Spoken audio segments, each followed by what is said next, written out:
The first cold weather has moved into our area. It's been nice feeling that cool, airish weather. We still have a few things in the garden though from summer, which can't really take it if we were to get a big frost, which I know is coming eventually. We already had a little frost, so I know a big one's coming. So I've come out today to see what I can gather. Here's some of the butter beans I need to go ahead and get. And by looking at the plants, I can tell this is it for the butter beans. So I'll probably try to harvest all of these today, small and big alike. These are plenty big enough. And then I'm going to check on the peppers that we still have left. Again, a hard frost will just take them out. Now, a lot of people, they take their peppers, the whole plant, and they hang them up, like pull it out of the dirt, leave the peppers on it, and then they hang it upside down inside somewhere if you've got a good place to do that, maybe a garage, maybe a barn or something. I really don't have anywhere to do that, or I would do that. My greenhouse is too damp and wet, and it's not heated or anything, but the dampness, anything in there this time of the year just molds instantly pretty much because of the moisture that's wicking up from the ground. And then in my basement, I could put it down there, but to be honest with you, there's so much stuff that goes on in my basement, there's not one more thing that could go in the basement. But if you've got a good place to do that, you can do a search. I'm sure you can find a video and find people doing that, pulling their whole pepper plant up and hanging it upside down and letting the peppers stay on it that way, and they continue to grow a little bit and ripen a little bit until you're ready to use them.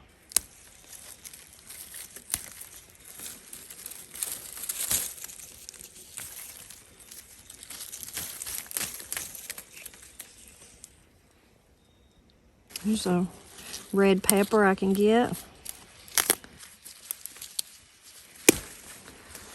Have these right here. They're going to eventually turn purple, so I might leave those a few more days, although when I think about it, I might as well go ahead and pick them. That one's got some holes in it. I'll have to see if there's anything to salvage from that one. There's one of our candy cane peppers. That's a bad one. So a few more. If I find out it's going to come a hard frost, I'll have to run out and actually try to harvest the rest of the green ones. You can see that one's actually starting to turn purple, little bitty one. Look at this woolly worm on it's one of our chicken decorations. I think one of the girls got me that for my birthday or Christmas or something. I don't know all the old wives' tales about woolly worms. Actually, most of the time I hear them, they contradict each other. Some people believe if they're all black, it means a bad winter. Some people believe if they're like this one, it means a bad winter. So I don't know. But that one's found him a place to sit.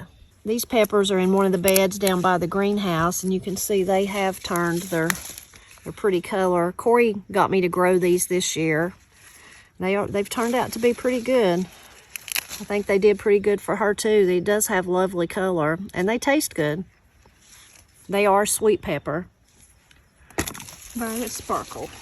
Yeah, Violet Sparkle. I should have said the name. Corey's helping me. Should have said Violet Sparkle. They are pretty. They eventually get a deep solid color if you leave them, but since cold weather's coming, I'm going to try to pick most of them, if not all of them. These are habanadas, but they're sweet. Or is these shishito? These are shishitos, I think. I need to look for my I think this is what these are, shishitos. The green ones are good too, but they do eventually turn red. May leave those a few more. You can never tell about the weather this year. If it's going to stay cold or if it's going to turn back off warm. Here's some more of the shishitos. I think I didn't have the habanadas this year. Just look at that little one, sweet. All the tomatoes are gone except for this little tomato, Matt's cherry. It's still got several on it that's ripe. I think Corey's gonna get her a snack. I guess I'll get the other one. These are our cayennes back here. I see a couple of red ones I'll get.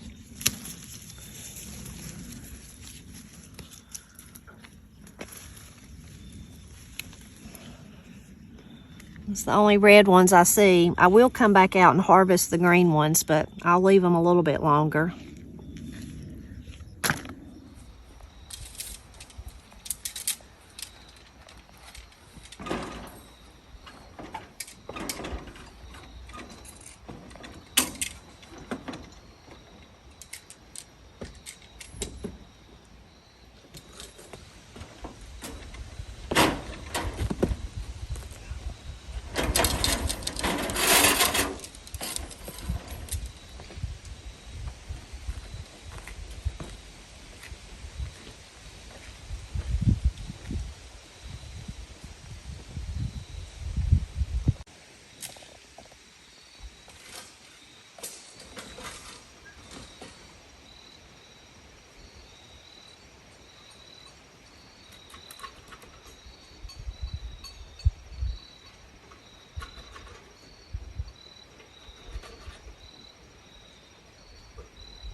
Get it cleaned? Yep. It wasn't too bad. It being that triple wall pipe, it usually is not too bad. The worst part of it's usually the cap. You can just beat it out and good to go another year. Good Lord. Oh, that's a leaf. I thought that was a bee. I thought it was a bee's nest. Oh, Matt scared me. I was like, what is it? What do you see behind me? There's a leaf blowing in the wind. So you do this every year, though, just to, on the safe side? Yeah, I always do it every year just to, that way I know for sure there's nothing in there to catch on fire. Probably wouldn't hurt anything really if it did, it being constructed like it is, but I just assumed it didn't. Yeah. Easier this year to walk on the shingles instead of the whole lot tin, easier. instead of the metal. Yeah, I was always a little bit fearful of the metal. As I got older, I wasn't afraid of it way back yonder, but I am a little bit now. But it's better. And now we're ready for the first fire. Yep. Go clean out the stove downstairs and then we'll be ready.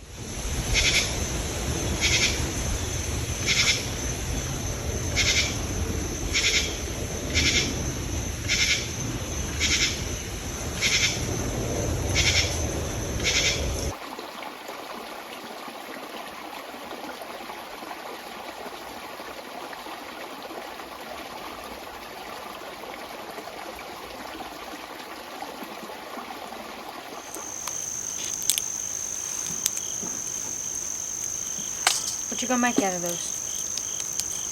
Well, these are going to be like they're dried beans, so like our pinto beans we normally buy from the store. Yeah.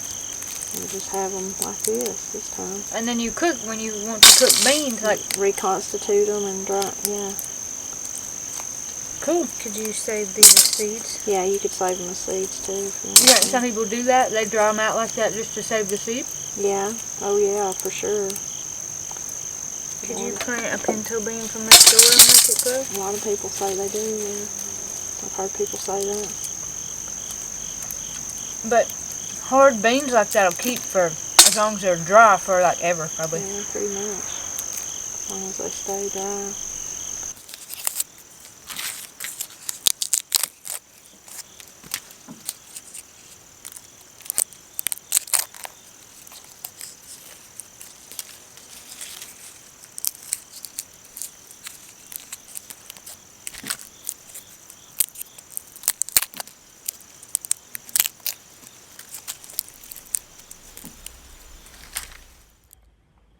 I come out to get in my car and found this little katydid here perched on the side of it.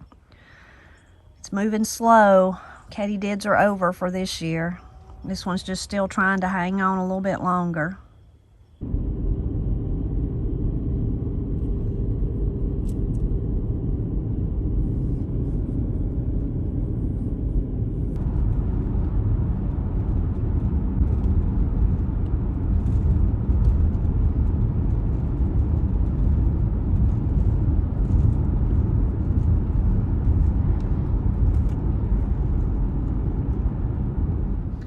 Had some beef stew cooking in the crock pot all day. I only seasoned it with salt and pepper and garlic, and I put a little bit of Worcestershire sauce in it, and that was all. That's just juice that's come out of the meat. Normally when I make beef stew like this, I add potatoes, sometimes carrots and onions, but always potatoes, and we eat it with cornbread. Today I'm doing something different. I've had this in there cooking, it's done. I'm gonna make some rice and I'm gonna roast some vegetables, and we're gonna have the meat and the vegetables over rice.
look at these beautiful, beautiful flowers. Cold weather's moved into our area. It's a little airish out here right now, but it's going to get really cold tonight and the following nights this week. We're going to be down in the 20s, so it'll be the first real hard freeze that we've had. Corey went down to visit with Granny a while today, and Granny wanted to go out in the yard, and she wanted to get her some flowers before the cold gets them. And Corey helped her, and they made this beautiful bouquet, and then Corey brought it home to me. Well, it's so thoughtful of Granny and Corey both.